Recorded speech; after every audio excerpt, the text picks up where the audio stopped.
life, every day, late at night, not okay. All I want, and I pray.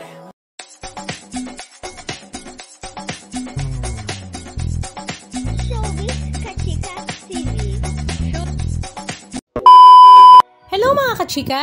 Usap-usapan nga ngayon sa social media ang nag-iisang Catherine Bernardo dahil nga ito sa isiniwalat nga ni OG Diaz sa kanyang YouTube channel na OG Diaz Showbiz Update, kung saan sinabi nga nito na hindi na nga daw pwedeng ligawan si Catherine Bernardo o kahit bakuran dahil nga ito nga ay already taken at meron na nga daw na bagong jowa.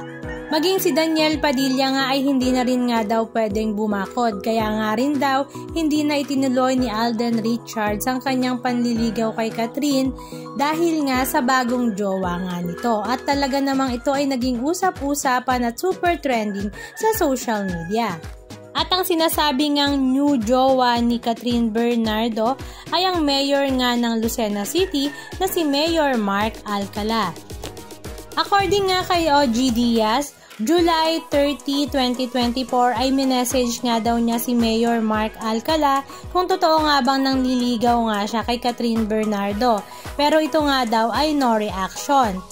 Pero according naman sa mga source ni OG Diaz na close nga daw kay Catherine, ito nga ay kinonfirm na magjowa na nga daw ang dalawa November 2024 pa lang.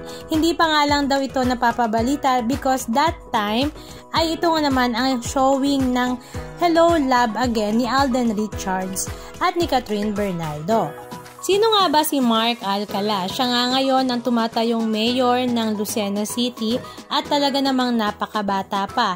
Ipinanganak nga siya noong February 23, 1996 at ngayon ay 29 years old.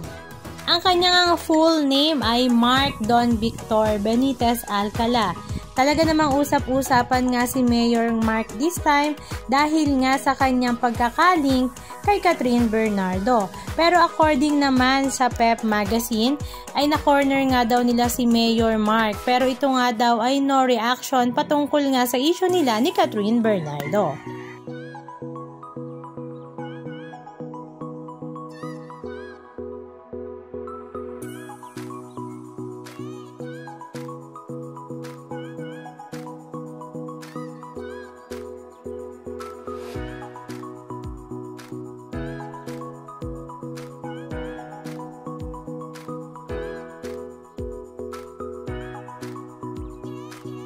Anong masasabi nyo mga kachika? Just comment down below. And please don't forget to subscribe. Thank you!